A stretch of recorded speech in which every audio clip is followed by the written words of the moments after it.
Hai sahabatku, apa kabar? Semoga dalam keadaan sehat selalu. Kamu yang klik video ini tentunya ingin merasakan bahagia di masa tua. Simak dengan seksama dan lakukan hal terbaik dalam video ini untuk melangkah di hari tua. Suatu hari nanti, kita semua akan sampai pada satu fase di mana hidup tidak lagi tentang mengejar, melainkan tentang menikmati. Bukan lagi tentang seberapa cepat langkah kita, tapi tentang seberapa damai hati kita saat melangkah. Hari tua bukanlah akhir dari kebahagiaan. Ia justru bisa menjadi fase paling tenang dalam hidup, jika kita mempersiapkannya dengan hati yang lapang. Di usia muda, kita sering sibuk membuktikan diri. Bekerja keras, mengejar pengakuan, mengumpulkan pencapaian. Kadang sampai lupa menikmati hal-hal sederhana, waktu bersama keluarga, tawa kecil, dan rasa syukur yang sering terlewat. Hari tua mengajarkan kita satu hal penting, tidak semua hal perlu dikejar, tidak semua harus dimenangkan. Ada kebahagiaan dalam bangun pagi tanpa terburu-buru. Ada ketenangan dalam secangkir kopi yang dinikmati perlahan. Ada rasa cukup dalam hidup yang tidak lagi memaksakan diri. Menikmati hari tua dengan bahagia bukan soal seberapa banyak harta, tapi seberapa cukup perasaan kita. Banyak orang kaya namun gelisah di hari tuanya. Sebaliknya, banyak orang sederhana yang menua dengan senyum tulus.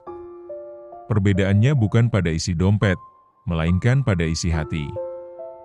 Hari tua yang bahagia dibangun dari kebiasaan-kebiasaan kecil, memaafkan sebelum terlambat, berdamai dengan masa lalu, dan berhenti menyimpan dendam.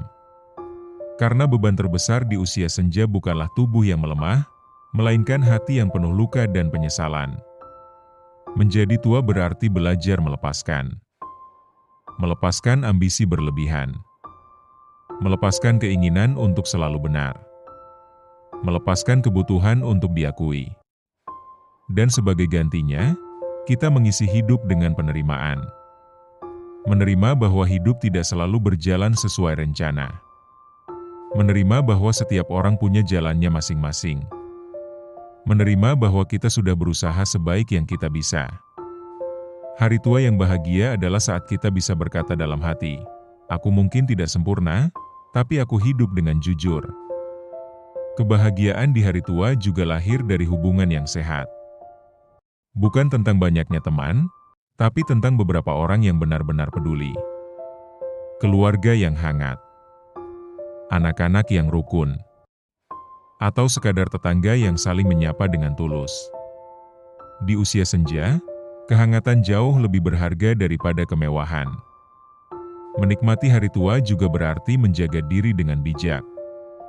Menjaga kesehatan, bukan untuk terlihat muda, tapi agar tetap bisa menikmati hidup. Berjalan pagi. Menghirup udara segar. Menjaga pola makan.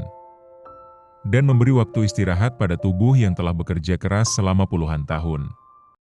Tubuh mungkin tidak sekuat dulu, tapi ia pantas diperlakukan dengan penuh rasa hormat. Hari tua yang bahagia juga lahir dari rasa syukur. Mensyukuri yang masih ada, bukan meratapi yang sudah hilang. Masih bisa melihat matahari terbit. Masih bisa tertawa. Masih bisa berdoa. Masih diberi waktu. Itu semua adalah nikmat yang sering baru kita sadari saat usia bertambah. Dan yang tak kalah penting, menikmati hari tua berarti menjaga hubungan dengan Tuhan. Karena di usia senja, hati butuh sandaran yang tidak pernah pergi. Beribadah dengan tenang. Berdoa tanpa tergesa-gesa. Mengenang hidup sebagai perjalanan penuh pelajaran. Hari tua bukan tentang menunggu akhir, tapi tentang mensyukuri sisa waktu. Tentang meninggalkan warisan bukan hanya harta, tapi nilai hidup, kejujuran, kesabaran, dan kasih sayang. Sehingga ketika rambut memutih dan langkah melambat, kita bisa tersenyum dan berkata, "Aku tidak menjalani hidup dengan sia-sia." Menikmati hari tua dengan bahagia adalah tentang hidup yang cukup, hati yang tenang, dan jiwa yang damai. Dan jika hari ini kita masih diberi waktu, mari mulai menanamnya dari sekarang. Dengan hidup jujur. Dengan hati yang ringan. dengan rasa syukur setiap hari. Agar kelak, hari tua bukan menjadi beban, melainkan anugerah.